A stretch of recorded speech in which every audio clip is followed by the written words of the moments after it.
Alright, at number 10 we have the very silly but nonetheless evil Super Enemies. In the 1970s animated TV show Super Friends, there's an episode in 1979 called Universe of Evil, where Superman travels to an alternate universe to meet the evil counterparts to the Super Friends, very creatively named the Super Enemies. And the team is made up of all those bad guys we've all known so well and grown up with. You know, like Aquaman with an eye patch, and tinted red Batman, and oh, who could forget the iconic alien monkey Gleek. What a trailblazing team of supervillains they were. But as much as I roast them, they do actually pose a decent threat to Superman in this storyline, to the point where they team up with the military armed with kryptonite weapons, and even bring in their own version of Superman, giving our Superman a good old run for his money. But luckily, Superman Prime finds something called an antimatter flask, which turns all the super enemies back to being good again. Thank God Aquaman retires that eye patch and is no longer so intensely menacing looking. What a relief. Number 9, John Fox, aka Future Flash. You know, we're gonna have more than one Future Flash on here. Anyway, this one's from the 27th century. Just speedsters coming down through the ages. We have Reverse Flash from the 25th, Bart Allen aka Impulse from the 30th, and now John from the 27th. John Fox was a historian who went back in time to fetch a Flash to help them defeat a radioactive supervillain in their time. John is scary because there's a lot of manipulation of the time stream happening here. I mean, it depends upon how you look at time. Is time something that is just inevitable? It's gonna happen no matter what, or can you change it? Get this, he actually went back in time to Wally's era to act as the Flash because he was worried that there was a disaster that was supposed to happen that Wally might prevent if he was there. However, while he was there, he also fell in love with Wally's girlfriend, Linda Park. Mr. Time Travel and Steal Your Girl. I mean, that scares me. At number 8 we have the Conglomerate. This group is basically a bizarro version of the Justice League created by Booster Gold. The group is formed after Booster's departure from the Justice League International due to a lack of respect from his peers. When Booster first fails to bring together a competent group of heroes to form the first iteration of the Conglomerate, someone named Claire Montgomery comes in to manage the group. With her, she brings along the likes of Deadeye, an alternate Green Arrow, Fiero, a guy with fire powers, Frostbite, an ice power guy, Elastaman, a stretchy man, Element Man, much like Metamorpho, Scarab, a knockoff of Blue Beetle, and Slipstream, a dollar store Flash. When they engage in a small friendly skirmish with the Justice League International, the fight quickly turns serious, and everyone learns at once that these new members have actually been brought from an antimatter world called Quard, and they're basically just entirely evil. And always had been. Luckily the JLI take them down, but it's a close one. Number 7, Batman the Silenced. One perfect spine-chilling dark multiverse tale that I have loved, which even comes with its own creepy lullaby, is the Tales from the Dark Multiverse Batman Hush. In this story we get a reimagined narrative where Batman's childhood friend Thomas Elliot is the one who ends up messing up Bruce's life. Tommy in his adult years allies himself with many of Gotham's villains and more usually anti-hero types after Bruce Wayne ends up in Arkham Asylum, which also was kind of part of his doing.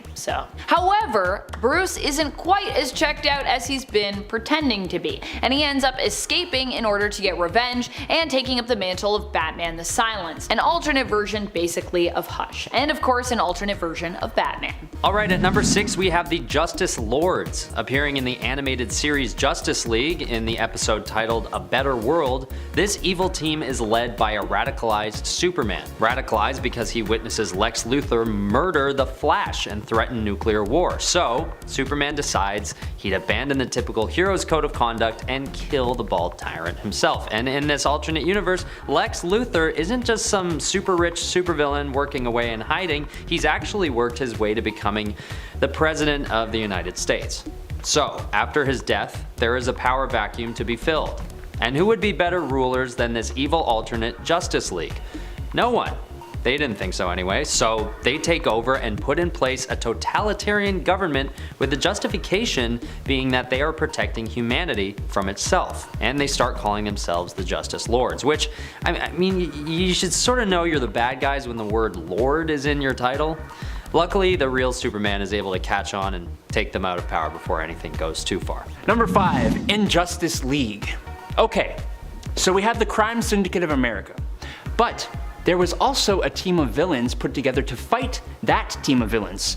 So, sort of technically making these villains heroes, but also not really because they're still villains. Right? The important information here is that the Injustice League, at least the one I'm referring to, was formed to combat the Crime Syndicate of America from Earth 3. The team's villainous members included Bizarro, Black Manta, Black Adam, Catwoman, Deathstroke, Sinestro or Parallax, Captain Cold, and they were formed and led by Lex Luthor. The team first appeared in Forever Evil #3 in January of 2014 when the Crime Syndicate of America invaded the Prime Earth universe and tried, and very nearly did, take over the world. Number 4. The Bruce. This alternate version of Batman comes to us from the reality belonging to Batman I Joker. Here Batman is a tyrant and a symbol who is worshipped as a god. This is not our own Bruce Wayne, by the way, but like a dystopian, almost cyberpunk future version of the character where the people of Gotham see him as their ruler and god. In fact, I don't even know if this guy's name is actually Bruce Wayne or is Bruce at all. I think he's just a person that's elected and like that's the role you play, or that seized power. The people of Gotham worship him and his mission for vengeance. The whole comic is pretty horrifying to read and reveals how even the best of heroic intentions can be perverted over time. Nothing scarier than just humanity and the way that we think things through and can like take a good idea and make it into something a lot more sinister. That's the scariest thing of them all. Well, almost. There's a few more points. Number 3. The Joker League. In Emperor Joker #1 of October 2000, the Joker has gained 99.99% of the reality warping powers of the 5th dimensional being, Mr. Mxyzptlk, and he used them to completely warp the world into an insane offshoot of our real world. In this Joker world, he has put together an evil, insane version of the Justice League called the Joker League of Anarchy. The team members include some characters we've seen before, such as Bizarro #1, Enigma, who's the Riddler, Gravedigger Lad, who is actually Jimmy Olsen, Lois Lane, Harley Quinn, and Poison Ivy. He has also created completely new characters that are wholly original to this story: Ignition, Bounty, Schism, and Scorched. He even has Lex Luthor as a jester. They are basically just the henchmen of this already pretty much all-powerful version of the Joker. Just another way of keeping him entertained, it seems. At number 2, I'm putting the Injustice League from the video game Injustice: Gods Among Us. Most of us already know how this story goes, but in case you don't, this is one of the cooler and more well-written storylines about an evil alternate version of the Justice League. In most cases on this list, these evil groups are created by an alternate reality, which is always fun but pretty simple to come up with. But this storyline shows a radicalized Superman leading the Justice League to the dark side. And like I said, this isn't because he's an evil version of Superman or one that's possessed by some evil force. He's genuinely turned to evil after the Joker tricks him into killing Lois Lane. So to combat this new unexpected evil force, Batman decides to bring in other members from the Justice League from another universe, and the result is some pretty great fighting gameplay. And right as the game was being released, a comic book series of the same name was also being released in tandem, serving as a prequel to the game, where you can derive general story points from the game itself. Most of the backstory I just explained actually comes from the comics. It's cool to see the video game and comic book worlds working in tandem, and they make a pretty cool new storyline that I figure has to be ranked pretty high on this list. Number 1. The Crime Syndicate of America. The Crime Syndicate of America hails from the strength-obsessed Earth 3, and is a twisted, evil version of many characters who make up the main universe Justice League of America. Its members include Ultraman in place of Superman, Thomas Wayne Jr., aka Owlman, and Alfred Pennyworth as the Outsider, Superwoman, who was Lois Lane at one point and Donna Troy at another, the cowardly Harold Jordan and vengeful John Stewart, who are both Power Ring, which are evil Green Lanterns, at different times, John Allen and John Chambers separately also as Johnny Quick, Atomica, Sea King, Deathstorm, Grid, and John Johns. They come into contact with the main universe many times, and they almost always spell out bad news, as you'd expect from the antithesis to the Justice League of America. Number 10. Reverse Flash. We're talking about Eobard Thawne here. And he's low because he's a different person than Barry Allen. And yet, he is so intrinsically tied to him. Initially, he was an obsessed fan who came back in time to meet his idol. But then then once there, he became disillusioned with the Flash, especially when he found the Flash Museum and saw that he was gonna be a villain for the Flash. There was time travel, wibbly wobbly timey-wimey. Eventually, he ended up being trapped in a paradox. Not able to kill the Flash because without him, he would not exist. But that didn't mean that he couldn't mess with him and damage him psychologically and emotionally. He did so many things to ethically mess up his life. As long as those things wouldn't stop him from being the Flash, it was okay. I mean, not for Barry. You know, he killed his mom, killed his fiance, tricked him into killing him being the Reverse Flash. It got real intense. The Reverse Flash has also designed his costume to be the inverse of the Flash's. So yellow and red instead of red and yellow. So in the blur of how fast they move, could you mistake one for the other?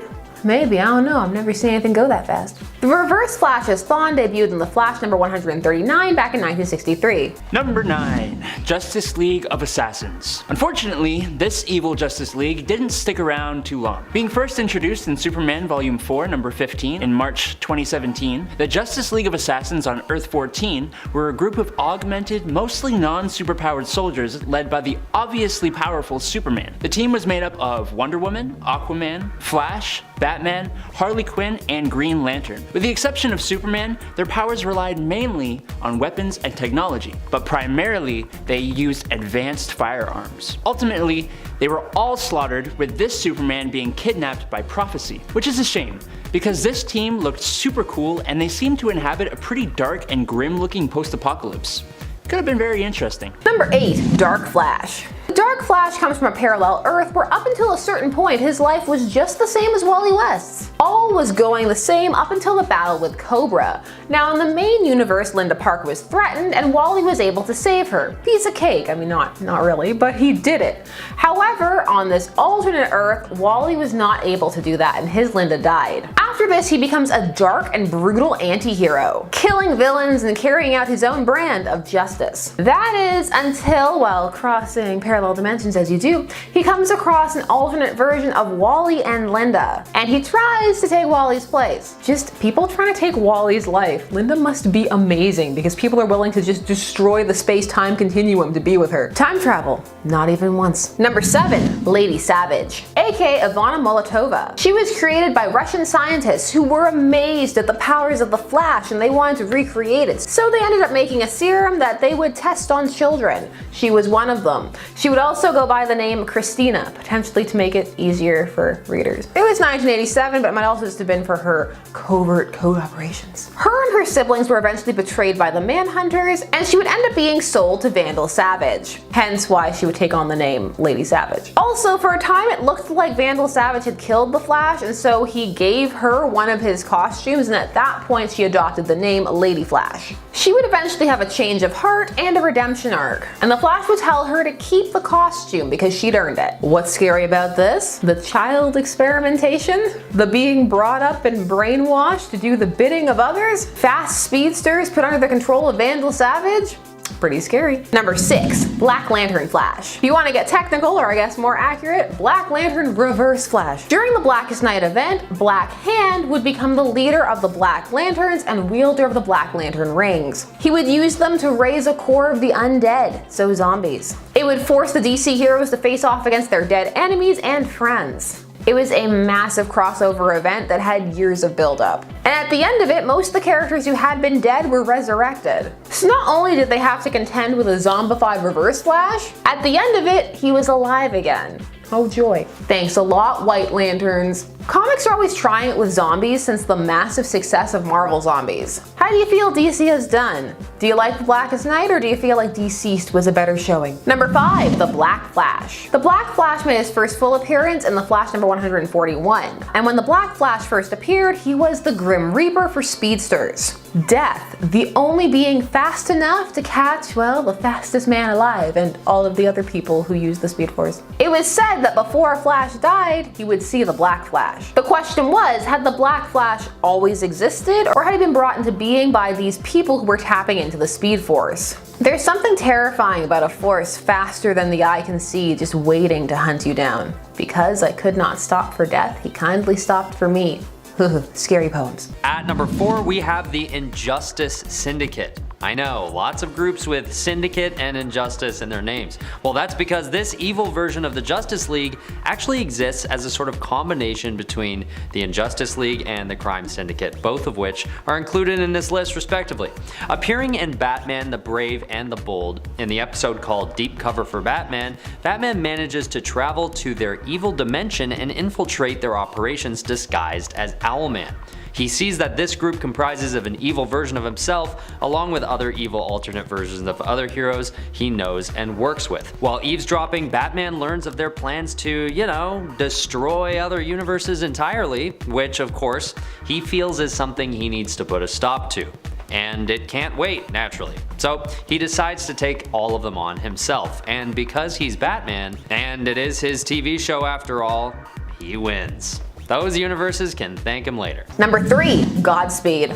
Godspeed first appeared in a vision telling Barry that everyone would die. He would kill them all. And the scariest thing about Godspeed is, spoilers, he was Barry's friend. There are few sadder or more dangerous things than a friend turned supervillain. August Hart would first start off helping Barry, and he would even try to be his partner after he gained his super speed powers, and Barry would confide in him and tell him who he was. August wanted to use his powers to solve his brother's murder. However, he became warped and decided to, you guessed it, just dole out his own brand of justice. He was seeking vengeance for his brother's murder. Sad times having to confront your friend and ultimately lock him up to iron heights. People who know your identity are scary, but I mean, no one goes as hard as the Reverse Flashes. No one. They still take the cake. Never forget, Hunter Zolomon made Linda Park miscarry Wally West's kids.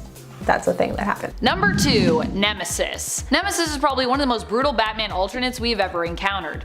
Probably also because he doesn't even hail from DC Comics himself, but instead is a creation of Mark Millar's, who hails from Icon Comics. Mark Millar doesn't hail from Icon Comics, but this character does. Mark Millar does many things. Well, we do have an elaborate backstory for Nemesis, which involves him also seeking vengeance for the death of his parents, but in a much more twisted way. Since his parents were actually the worst kind of wealthy folks and murderers themselves, it's never really even confirmed that this backstory is the true backstory of Nemesis. In fact, it's even implied in the story that Nemesis could actually be multiple people who just cause mayhem and death and destruction because, well, maybe they just enjoy it? The whole idea of the character and everything that he does is pretty messed up and is quite dark.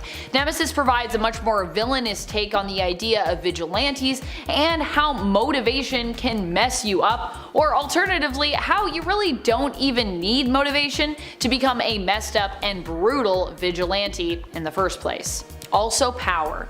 Lots of things about power, because that's how it goes. And in at number 1, Johnny Quick. Number 1 has to go to a member of the Crime Syndicate, the original, alternate, evil Flash. They come from Earth 3 or Earth 2, but nowadays most likely Earth 3. This is a world where the heroes are the villains and the villains are the heroes. There have been a couple of origins for Johnny Quick. Like for example, in one, he's a drug addict who ends up stealing the power of his speedster by taking his blood and synthesizing it, but then he becomes addicted to it.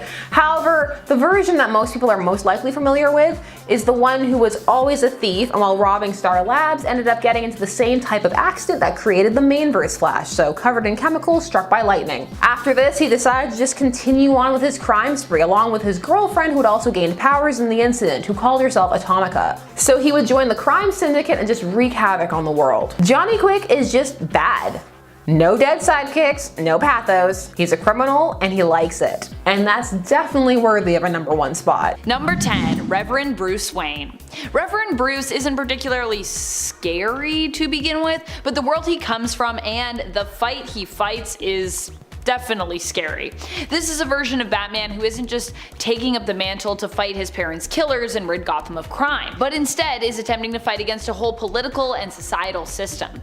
In the Elseworlds story Batman Holy Terror, the course of history is changed somewhat so that America is basically still part of the Commonwealth. As such, it turns out that the seemingly random mugging and murder of Bruce's parents was not actually so random, and was actually a government hit that was later made to look like a mugging gone wrong. When Reverend Bruce finds out about about this, he dons a demon costume that once belonged to his father Thomas and sets out to investigate. He also goes on to find out about government-run human experiments and an alien whom they captured, raised, and later killed with green rocks when he became too hard to control. Poor would-be Superman. Number 9. Gods and Monsters Batman. This version of Batman is not Bruce Wayne, but is instead Kirk Langstrom.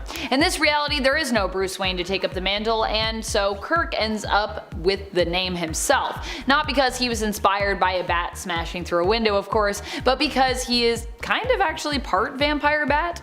Kirk was a brilliant scientist who was working on a cure for lymphoma. He eventually figured out how to create this cure using bat saliva and nanotech to strengthen his experimental treatment. However, while it succeeded in curing his cancer, it also turned Kirk into a pseudo-vampire. While he remains a hero and typically only ingests artificially created plasma or even animals' blood, which can also help him to survive, he has also been known to feed on criminals from time to time. He's like, these criminals, nah, I gotta eat, they kinda deserve it, I'm just gonna eat them. Number 8. DCEU Batman, or Batfleck if you prefer. Ben Affleck's Batman from Batman vs Superman especially is a much darker figure in comparison to the comics, and kind of in comparison to a lot of other Batmen that have been on the big screen. This is a version of the hero who has decided that he is willing to kill when he needs to. All in all, it seems to be implied that the death of Jason Todd is what reshaped Batman's morals here and caused him to readjust his code. Not only does he kill, but he also does something even worse in my opinion, branding some of the worst criminals that he fights against with a literal bat brand. These are the criminals that Batman has deemed to have done something completely unforgivable. And the thing is that people in prison in Gotham also know the significance of the bat brand, meaning that those who end up with one are basically marked for death. The idea here is that the inmates will carry out the death sentence that Batman has marked them with because they know that whatever this person did, it was one of the worst crimes, otherwise they wouldn't have this brand. So not only is there an extra layer of fear, but this also shows a complete disregard for human life. I mean, at least a disregard for human life when it comes to really terrible criminals.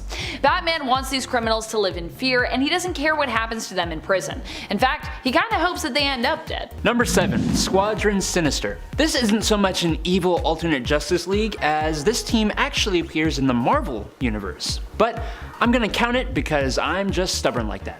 The original SQUADRON SINISTER was created as a sort of obvious play on DC Comics Justice League characters Superman, Batman, Green Lantern, and The Flash, with the characters Hyperion, Nighthawk, Dr. Spectrum, and the hilariously named Wizard, respectively. The team was created by the Grand Master after he encountered the Squadron Supreme, and they first appeared in Avengers number 69 when they were pitted against the Avengers in a game between the Grand Master and Kang the Conqueror. They're bad guys who are counterparts to 4 members of the Justice League. I gotta stop justifying my reasons, they're on the list. Argue with me down below if you don't like it. Number 6. Vampire Batman. This alternate version of Batman comes to us from the alternate Earth 43. As his moniker describes, he is a version of Bruce Wayne who transforms into a more literal version of Batman when he becomes a vampire.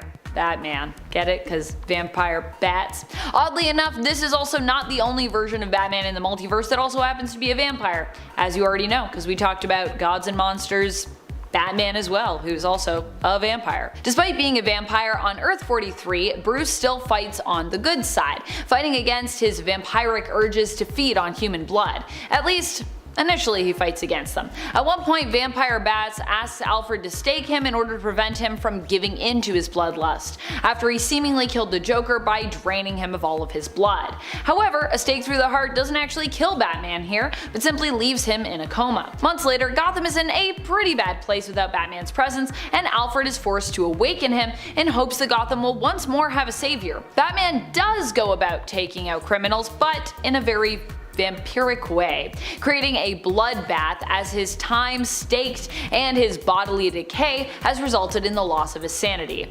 So he's there and he's killing criminals, but he's like killing criminals, and it's like a lot. Number 5. The Merciless. This alternate version of Bruce is one who ends up wielding the power of Ares in the memory of Wonder Woman. Oh yeah, and he's also the one who fought with Diana to the very end against Ares before he inevitably was kind of forced to kill her.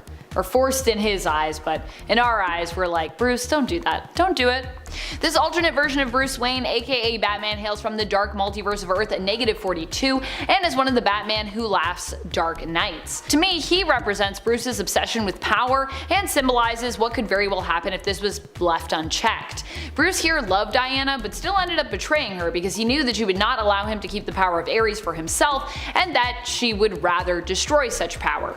So he was like, I gotta hold on to the power because I'm doing great with it, so I guess I gotta kill ya. But also, he wasn't doing that great with it. Spoiler alert. Number 4, Future Flash, a different one. So someone the Flash loves dies apparently. That's this carte blanche for him to go off the deep end and go on a killing spree. This is a Barry Allen from a timeline where he feels responsible for Wally West's death. And then a whole bunch of other things in his life goes wrong too, like Iris gets into a car accident, she's put into a wheelchair, and he feels that if he can get faster, go back in time and stop Wally from dying, that would fix everything.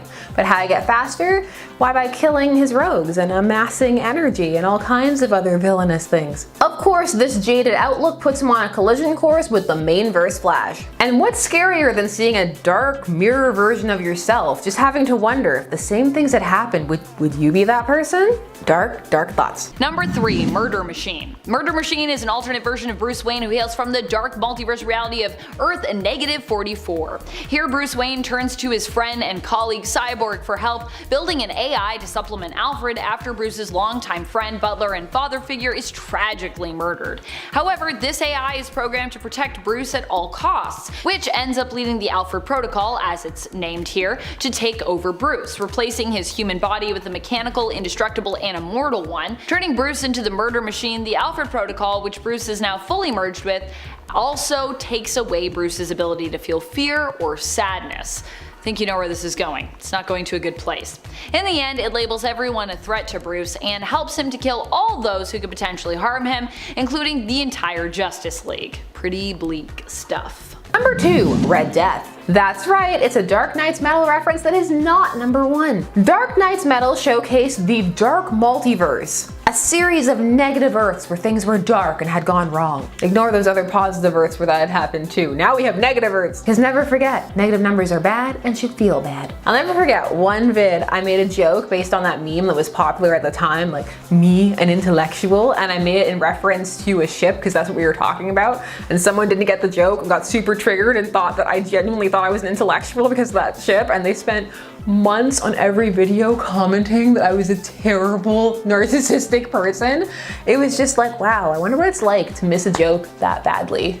That must be what the Joker feels like. So, in a universe where Robins just keep on dying, Batman goes off the deep end. He starts killing, stealing weapons, anything to augment himself and add to his arsenal. But the Flash refuses to give him his super speed, because I mean, why would you? So Batman manages to knock him out, time to the front of the Batmobile, and drive with him tied at the front on the cosmic treadmill. This ends up fusing them into a creature called Red Death, a crazed Batman with access to the Speed Force.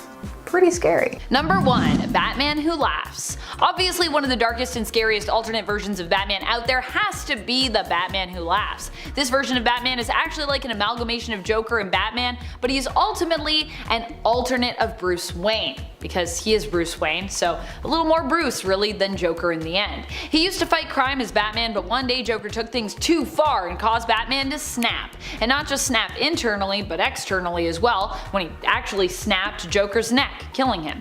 Joker released a special brand of Joker venom with his last breath, which Bruce breathed in. Over time, this venom made him paranoid and homicidal, and ultimately, he became the villain of the story, going so far as to kill all the members of the Bat family, knowing they would not be able to join him, or not be willing to join him, I guess I should say. Well, he killed all of them at least except one. His son Damian Wayne was offered a spot at his father's side, and he ended up taking it. Batman then became the insane Batman Who Laughs and set out to conquer and reshape the entire multiverse. Which definitely means you're pretty scary. If you are like, I'm not just gonna take over this world, I'm gonna like go beyond that, that's a lot.